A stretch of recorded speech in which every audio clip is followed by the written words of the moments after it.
മന്ത്രി എം ലിജുവിൻ്റെ ഒരു പ്രസംഗം കേൾക്കാനിടയായി. എം ലിജു വേറിട്ടൊരു രാഷ്ട്രീയ പ്രവർത്തകനായിട്ടാണ് എനിക്ക് അനുഭവപ്പെട്ടിട്ടുള്ളത്. നിലപാടുകളിൽ വെള്ളം ചേർക്കാത്തൊരാൾ. അതുപോലെ തന്നെ പ്രകടിപ്പിക്കുന്ന കാപഢ്യഭാവങ്ങളൊന്നും എം ലിജു എന്ന രാഷ്ട്രീയ നേതാവിൽ അധികം കണ്ടിട്ടില്ല. സോപ്പിട്ടും സുഖിപ്പിച്ചും മൃദുവാക്കിയും ഒന്നും കൈകാര്യം ചെയ്യുന്ന രീതിയും എം ലിജുവിനുമില്ല. ഉള്ളത് പറഞ്ഞു പോകുന്ന ആളാണ്. ആ പറഞ്ഞു പോകുന്നതിൻ്റെ നിഷ്കളങ്കത പലപ്പോഴും പലയിടത്തും ചേരാത്തതുകൊണ്ട് പലതവണ പരാജയപ്പെട്ടെങ്കിലും ഇത്തവണ കായംകുളത്ത് നിന്ന് അദ്ദേഹം വിജയിക്കുകയായിരുന്നു. അദ്ദേഹത്തിൻ്റെ ആ പ്രസംഗം ഒന്ന് കേൾക്കാം. രാഷ്ട്രീയ നേതൃത്വത്തിന്റെ സ്വീകരണങ്ങളിലെ ഏറ്റവും വലിയ സംഭവം എന്ന് പറഞ്ഞാൽ തമിഴ്നാട്ടിലോ തെങ്കാശിയിലോ കോയമ്പത്തൂരോ പോയി 10,000-10,000 രൂപ ചെലവഴിച്ച് വലിയ പൂമാല കൊണ്ടുവരും. ആ മാലയാണ് ഇടുന്ന ആളിന് ഇത് താങ്ങാൻ പോലും പറ്റില്ല. പക്ഷെ ഇടുന്ന ആളുകൾക്ക് ഇടുക എന്ന് പറഞ്ഞാൽ ഒരു ഫോട്ടോ ഓപ്പർച്യൂണിറ്റിയാണ്. കഴുത്തിൽ 2 മിനിറ്റത്തേക്ക് ഇടും, പിന്നെ ഈ മാല എടുത്ത് ദൂരെ കളയും. പഴയ കാലത്ത് നമ്മുടെ ഒരു നാടിന്റെ സംസ്കാരത്തിൽ അല്ലെങ്കിൽ രാഷ്ട്രീയ നേതൃത്വം ഇത്തരം കാര്യങ്ങളെ പ്രോത്സാഹിപ്പിക്കുമായിരുന്നില്ല. അതിന്റെ കാരണം എന്ന് പറഞ്ഞു കഴിഞ്ഞാൽ രാഷ്ട്രീയ നേതാക്കന്മാരെ വളർന്നു വന്നത് തന്നെ സൈക്കോഫെൻസിക്കെതിരായിട്ട്, പാദസേവയ്ക്കെതിരായ ഒരു സംസ്കാരത്തിലൂടെയാണ് അവർ വളർന്നു വന്നത്. ഇത്തരം അമിതമായ സൂചിപ്പിക്കുകകൾ നേതാക്കന്മാരെ ഏറ്റവും ഉയർന്ന ആളുകളോട് ഏറ്റവും വളഞ്ഞു നിന്ന് സംസാരിക്കുകയും ഏറ്റവും പാവപ്പെട്ട മനുഷ്യരോട് നികൃഷ്ടവുമായി പെരുമാറുന്ന ഒരു ശൈലിയോട് അങ്ങേയറ്റം വെറുപ്പും അവജ്ഞയോടുകൂടിയാണ് രാഷ്ട്രീയ നേതൃത്വം ഉൾപ്പെടെ വളർന്നു വന്നത്. ഇനിയിപ്പോ അതിന്റെ ഒരു സിസ്റ്റം മാറിയിരിക്കുന്നു.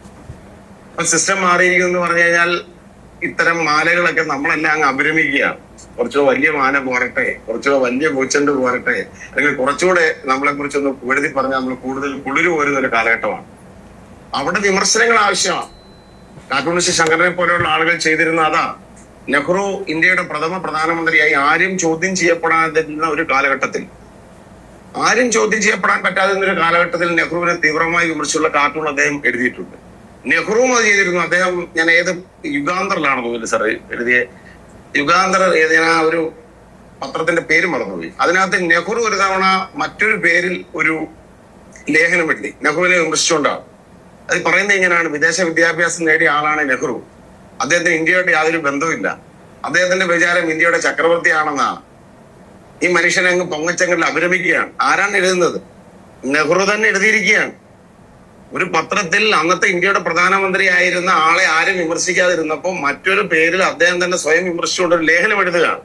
അപ്പൊ എന്ന് പറഞ്ഞാൽ ഭരണാധികാരികൾക്ക് അറിയാമായിരുന്നു അവർ 100% പെർഫെക്റ്റ് അല്ല, അവർ വിമർശനങ്ങൾക്ക് അതീതരല്ല, അവർക്ക് തെറ്റുണ്ട്.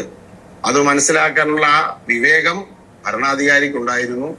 അതിനെ ചൂണ്ടിക്കാണിക്കാനുള്ള കരുത്ത് ശങ്കരനെ പോലെയുള്ള കാർട്ടൂണിസ്റ്റുകൾക്ക് ഉണ്ടായിരുന്നു എന്നുള്ളതാണ് അവിടുത്തെ കഥ. അത് ധാർമ്മികതയുടെ കരുത്താണ് ഇവിടെ കാണാൻ സാധിക്കുന്നത്. വളരെ പ്രസക്തമായ വാക്കുകളാണ് ലിജു പറഞ്ഞു വെക്കുന്നത്. സാധാരണ അധികാരത്തിലെത്തുമ്പോൾ മറന്നു പോകുന്ന വാക്കുകളാണിത്. പ്രതിപക്ഷത്തോ അല്ലെങ്കിൽ പ്രതിസ്വരങ്ങളായോ നമ്മൾ നിലനിൽക്കുമ്പോൾ ഉപയോഗിക്കുന്ന വാക്കുകളും ശൈലിയും നിലപാടുമൊക്കെ അധികാരസ്ഥാനത്തെത്തുമ്പോൾ മറന്നു പോകാറുണ്ട്. അങ്ങനെ മറന്നു പോകാതെയാണ് ലിജു ഈ വിഷയത്തെ അവതരിപ്പിച്ചത്. സൈക്കോ ഫാൻറ്റസി, വളഞ്ഞു നിന്ന് സംസാരിക്കുക, പാവപ്പെട്ടവരോട് നികൃഷ്ടമായി സംസാരിക്കുക, ഭയങ്കര കാപഢ്യം പുറത്തെടുക്കുക, അഭിനയിക്കുക. എത്ര നാളാണ് നമുക്കൊരാളുടെ മുന്നിൽ അഭിനയിക്കാൻ കഴിയുന്നത്? 1 തവണ, 2 തവണ, 3-ാമത്തെ തവണ ചിലപ്പോൾ ഇത് അഭിനയിക്കാൻ ഇയാൾ ഇങ്ങനെ അഭിനയിക്കും എന്നറിഞ്ഞുകൊണ്ടായിരിക്കും നിങ്ങളുടെ മുന്നിലേക്ക് ഒരാൾ വരിക. പിന്നെ അതൊരു കൗതുകകരവും രസകരവുമായ ഒരു ഏർപ്പാടായി മാറും. അതുപോലെ തന്നെയാണ് നമ്മൾ ഈ വിമർശനത്തിന് അതീതനാണ് എന്ന തോന്നൽ. നെഹ്റുവിൻ്റെ വിശാലമായ വിമർശന കാഴ്ചപ്പാടിനെക്കുറിച്ചും കാർട്ടൂണിസ്റ്റ് ശങ്കറിൻ്റെ ആ നിലപാടിനെക്കുറിച്ചുമൊക്കെയാണ് അദ്ദേഹം പറഞ്ഞത്. കാർട്ടൂണിസ്റ്റ് ശങ്കറിനെ ഞാൻ എവിടെയോ വായിച്ചിട്ടുണ്ട്. ഇതുപോലെ തന്നെ നെഹ്റുവിനെ വിമർശിച്ച് കാർട്ടൂൺ വരച്ചപ്പോൾ പ്രത്യേകം കൂടിക്കാഴ്ചയ്ക്ക് ക്ഷണിച്ച് കണ്ട നെഹ്റുവിൻ്റെ നിലപാടുകളെ. ഏതായാലും വളരെ ഇന്നത്തെ കാലത്തിന് പ്രസക്തമായ സംഗതിയാണ്. ഇന്നത്തെ കാലത്ത് ഒരുപാട് ആളുകൾ ഈ പറഞ്ഞതുപോലെ നേതാവിൻ്റെ ബർത്ത്ഡേ ഇട്ടും നേതാവിനോടൊപ്പമുള്ള ചിത്രമിട്ടും ഈ സുഖിപ്പിക്കലുകളുടെ സൈക്കോ ഫാൻറ്റസിയുടെ വിവിധ തലങ്ങൾ സാമൂഹ്യ മാധ്യമങ്ങളിലടക്കം അഭിരമിക്കുന്ന കാലത്ത് ഒന്നുമല്ലെങ്കിൽ അധികാരസ്ഥാനത്തെത്തിയ ഒരു മന്ത്രി തന്നെ ഇങ്ങനെ പറഞ്ഞു കേൾക്കുന്നു എന്നുള്ളത് ഒരു വലിയ കാര്യമാണ്. സന്തോഷം.